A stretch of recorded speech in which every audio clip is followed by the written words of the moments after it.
South St. Catherine MP Fitz Jackson is welcoming the new service standards for automated banking machines imposed on deposit-taking institutions. The standards were published on Tuesday by the Bank of Jamaica. The Bank of Jamaica BOJ published the service standards on Tuesday. The publication follows a call by Fitz Jackson in December for the BOJ to consider implementing minimum service requirements for ABM operations. Jackson brought a motion to the House of Representatives, noting that it was occasioned by increased complaints from members of the public. I am very welcoming of the promulgation of these sets of standards, and it's against the background as where it was a do as you please in terms of these institutions, and at the end of the day, the banking customers, our people, suffer on a daily basis. The banks have 9 months to conform to the standards. As part of the guidelines, banks must implement appropriate technology to alert them when ABM reach a minimum cash level and another when they are out of cash. The BOJ also says ABM in urban and resort areas must be replenished with cash within 60 minutes. The standard time for replenishment in other areas is 180 minutes. However, the central bank has noted that no monetary sanctions will be applied as a result of breaches. But it says non-adherence may give rise to supervisory concerns around safety and soundness with the attendant supervisory consequences. Mr. Jackson says that's a cause for concern. I'm a bit concerned too about the explicit exclusion of any pecuniary, any monetary penalties for breaches. And the document says they will be relying upon supervisory consequences. Yes. What are those? Is it on top on the risk and say you're a naughty boy, just stop doing it and it keeps on repeating? I don't know. But on the surface of it, that is inadequate. The South St. Catherine MP also says the BOJ should update the standards to reflect that customers will not incur charges for unsuccessful transactions. If you don't make a withdrawal, you have not benefited from that interaction with the machine.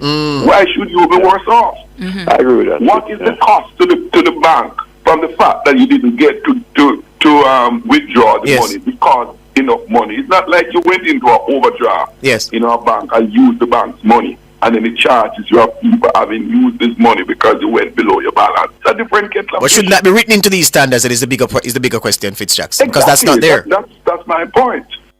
Fitz Jackson, a member of Parliament for South St. Catherine, he was speaking on Nationwide this morning on Wednesday. Meanwhile, Chartered Accountant Dennis Chung says a no-charge software for incomplete transactions should be implemented and banks should be fined if customers continue to incur fees. The BOJ needs to ensure that the practices of the banks, so when it comes to things like how you charge people and for those transactions you speak about, that those things are dealt with and people should be fined significantly if it is found out that their software is not handling that. And those are the things we need to deal with now. And MP Fitz Jackson says the applicable charges for each transaction should be generated on the screen of an ABM before transactions are complete. From my recollection, when you go to the ATM machine with a card and there's a fee in the transaction, you don't know what that fee is until after the transaction, in other words, after you have incurred the cost. In the bill that I have before Parliament, one of the requirements for ATM machine is that when you put your card in the machine to make a transaction and you indicate to the machine what transaction you want to make, whatever applicable charge there is for that transaction, the customer should be notified so that they can make a decision whether to proceed or not. Not after the transaction is completed and the fee is already incurred. Knowing it now what's the difference. They can't go to the bank to get it reversed. Not when they never. Fitz Jackson, MP for South St. Catherine, and before him, Dennis Chung, Chartered Accountant. They were both speaking on Nationwide this morning on Wednesday. Commissioner of the Jamaica Fire Brigade, Stuart Beckford, says a bushfire in the Jacks Hill area of St. Andrew has been contained. Up to last night when we left there, we would have extinguished most of the fires that were burning. Much of it was inaccessible and posed no threat to life or property. We left there probably about 11:30 last night. We are back there this morning. Thankfully, it's not as bad as it was yesterday when we got the initial call at about 2 o'clock. And so we are pretty comfortable with what is there now, and we have a unit there. And they are monitoring. It's inaccessible to them, but they are monitoring to ensure that it doesn't get out of control and pose any threat to life or property. Commissioner Beckford says his team battled the blaze between 2 p.m. and 11 p.m. on Tuesday. He says the firefighters were assisted by the Jamaica Defence Force. Meanwhile, Commissioner Beckford says it's officially bushfire season. He says the season may run through to August due to longer drought conditions. So we continue to encourage, farmers in particular and residents in some of these communities where we continue to grapple with the incidents of persons just burning and not monitoring while they are burning to ensure that that fire that they lit does not get out of control and pose a threat to life and property.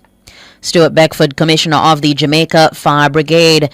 And Commissioner Beckford says up to early March there was a 49% reduction in bushfires. Up until the end of February into March this year, we have seen a 49% reduction. So that is some good news. Yes. But we take little comfort in that because we still continue to see in certain divisions across the country. So, for example, Clarendon, St. Catherine, St. Elizabeth, Westmoreland, and now we are seeing it in the Kingston and St. John division where, we're having an uptick, especially since the start of March. It has been a little bit hotter than probably February and January. Yes. And so we are seeing an uptick.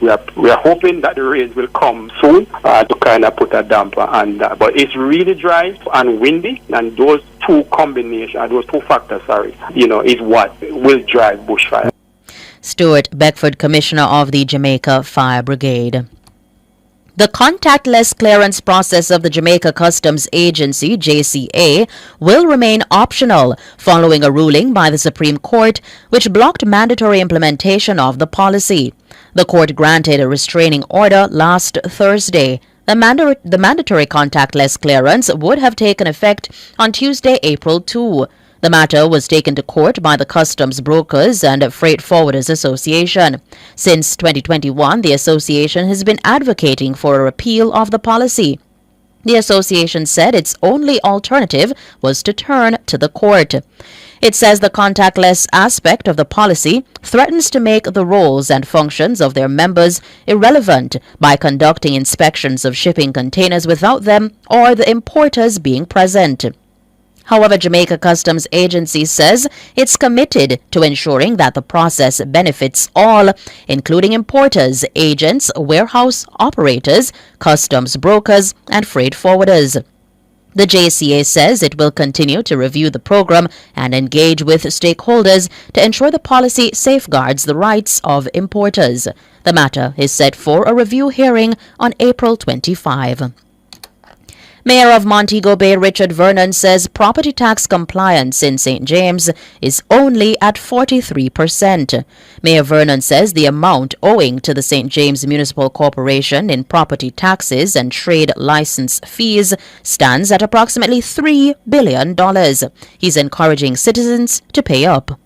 One, you have compliance rate, and two, you have targets. So the target, for example, say is $1 billion for the fiscal year. We achieve that target, but that doesn't necessarily mean that we are getting compliance at a high level, because that target of $1 billion is what is set as an achievable figure that we aspire to, and we get it. The compliance now is the percentage of the population or the title owners that are paying, and that is at 43. We may very well have that 43 equaling $1 billion, but it means that we could be collecting $3 billion. Yes. We have not gone the way of enforcing. Rather, we encourage moral suasion, which is not always the best option to get the best compliance, but we do it nonetheless. Mayor Vernon says homeowners account for the bulk of the arrears. He adds that work is being done to encourage compliance.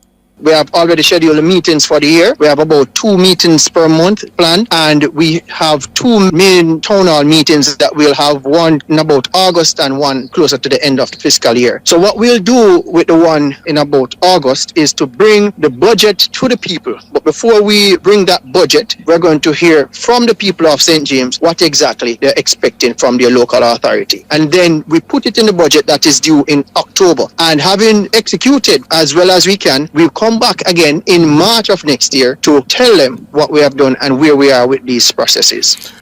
Richard Vernon, Mayor of Montego Bay, he was speaking Tuesday evening on Nationwide at 5.